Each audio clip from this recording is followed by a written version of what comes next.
salah seorang khalifah dari Bani Umayyah yang sangat terkenal, yaitu Umar bin Abdul Aziz yang berkuasa tahun 717 sampai dengan 720 Masehi, begitu serius dalam mendakwakan Islam ke seluruh dunia. Dalam tulisannya yang berjudul So Letter from the Maharaja to the Khalifah, Fatimi membeberkan sepak terjang Khalifah Umar bin Abdul Aziz dalam menyebarkan Islam ke berbagai negeri di seluruh dunia, termasuk di Nusantara. Pada masa Khalifah Umar bin Abdul Aziz pula mulai terjadi hubungan khilafah dengan Nusantara. Menurut Fatimi, penguasa kerajaan Sriwijaya yang saat itu berpusat di Pulau Sumatera, Maharaja Sri Indara Farman, pernah menulis surat yang ditujukan kepada Khalifah Umar bin Abdul Aziz di Damaskus.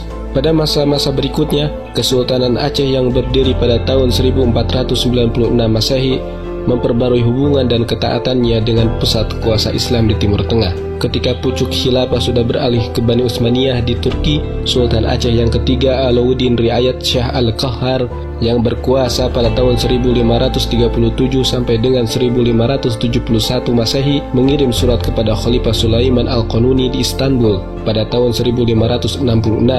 Dalam surat itu, ia menyatakan baiatnya kepada Khalifah Utsmaniyah dan memohon agar dikirim bantuan militer ke Aceh untuk melawan Portugis yang bermarkas di Malaka. Pengganti Khalifah Sulaiman Al-Qanuni, yakni Salim II, mengabulkan permohonan Sultan Al-Qahar dan mengirim bala bantuan militer ke Aceh. Dalam surat balasannya kepada Sultan Aceh itu, Khalifah Salim II menulis bahwa melindungi Islam dan negeri-negeri Islam adalah salah satu tugas penting yang diemban oleh Khilafah Utsmaniyah.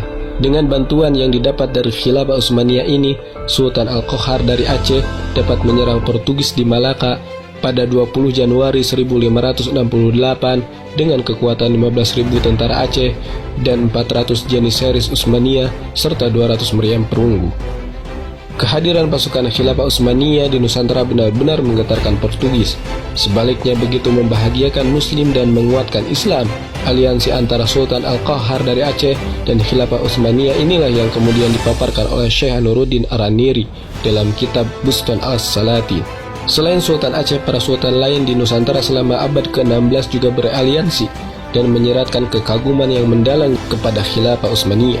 Sultan Babullah bin Khairun di Ternate bekerja sama dengan 20 ahli senjata dan tentara Khilafah Utsmaniyah ketika memerangi Portugis di Maluku sepanjang tahun 1570 sampai 1575. Berkat semangat jihad dan kerjasama yang luar biasa antara kaum muslim di Maluku dan pasukan Khilafah Utsmaniyah, penjajah Portugis dapat hengkang dari bumi Maluku. Sultan Demak yang keempat, Sunan Prawoto, juga menjadikan penguasa Utsmaniyah sebagai panutan dan cita-citanya untuk mengislamkan seluruh tanah Jawa.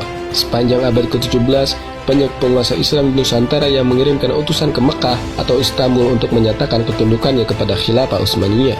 Mereka lalu mendapatkan legitimasi sebagai wakil khalifah di masing-masing negerinya. Para sultan di Aceh, Banten, Mataram, sampai Makassar melakukan itu semua.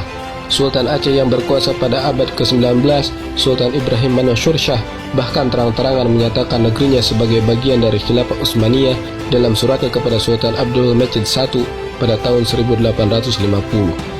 Tak hanya sekedar mengakui wilayah Aceh dan Sumatera sebagai bagian dari Khilafah Utsmaniyah, Sultan Ibrahim Mansur Shah juga menjadikan Khilafah Utsmaniyah sebagai tempat meminta izin untuk menggalang persatuan para sultan di Nusantara demi menegakkan jihad mengusir penjajah Belanda. Sungguh pemerintahan Islam yang bernama Khilafah pernah memainkan perannya di negeri kita. Rentang jarak pusat Khilafah yang jauh di Baghdad, Kairo, atau Istanbul tidak menyurutkan kepedulian para khalifah dan kaum muslim di sana untuk Nusantara. Betapa banyak jejak khilafah yang masih berbekas di berbagai pulau di Asia Tenggara.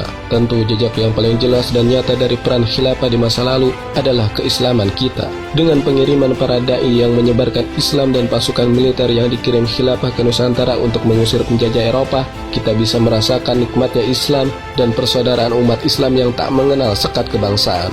Betapa khilafah mempunyai jasa yang besar untuk kebaikan di negeri ini. Para orang tua kita pun pada masa lalu memandang positif khilafah sebagai kepemimpinan tunggal bagi kaum muslim global.